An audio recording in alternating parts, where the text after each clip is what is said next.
ఏవీ9 TV వార్తలకు స్వాగతం. వార్తలు చదువుతున్నాను అనుకోండి. ప్రతిపాడు అంగన్వాడీ ప్రాజెక్టు కార్యాలయం వద్ద అంగన్వాడీ సమస్యలు పరిష్కరించాలని రాష్ట్ర కమిటీ ఇచ్చిన పిలుపు మేరకు అంగన్వాడీలు మంగళవారం నిరసన కార్యక్రమాన్ని నిర్వహించారు. ఈ సందర్భంగా అంగన్వాడీ జిల్లా అధ్యక్షురాలు కె ఝాన్సీ లక్ష్మి, జిల్లా కార్యదర్శి ఎండి హసీనా బేగం, ప్రాజెక్టు అధ్యక్షురాలు జాలపతి శ్యామల కుమారి, సిఐడియు జిల్లా ఉపాధ్యక్షుడు సిరపురపు రంగారావులు మాట్లాడుతూ, సమాన పనికి సమాన వేతనం 26,000 రూపాయలు ఇవ్వాలని, సుప్రీంకోర్టు తీర్పు ప్రకారం గ్రాడ్యుటీ అమలు చేయాలని, మినీ అంగన్వాడీ కేంద్రాలను మెయిన్ అంగన్వాడీ కేంద్రాలుగా ప్రమోట్ చేయాలన్నారు. అంగన్వాడీలను ప్రభుత్వం ఉద్యోగులుగా గుర్తించాలని, రిటైర్మెంట్ బెనిఫిట్స్ ఇచ్చి పెన్షన్ మంజూరు చేయాలన్నారు.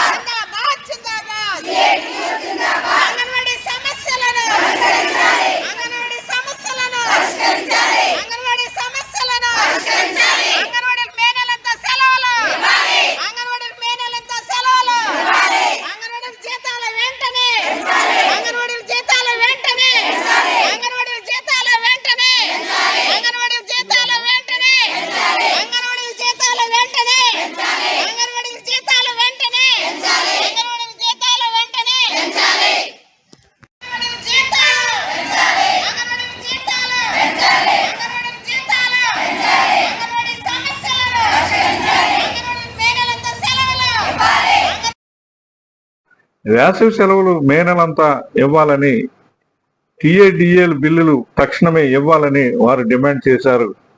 ప్రస్తుతం 11,500 వేతనంతో ఇప్పుడు ఉన్న నిత్యావసర ధరలకు 2 పూటలా తినేందుకు సరిపోవడం లేదని, ఇప్పుడున్న ధరలకు అనుగుణంగా అంగన్వాడీ వర్కర్స్ అండ్ హెల్పర్స్ జీతాలు కనీస వేతనం 26,000 రూపాయలు పెంచాలని, జీవో నెంబర్ 5 సవరణ చేయాలన్నారు.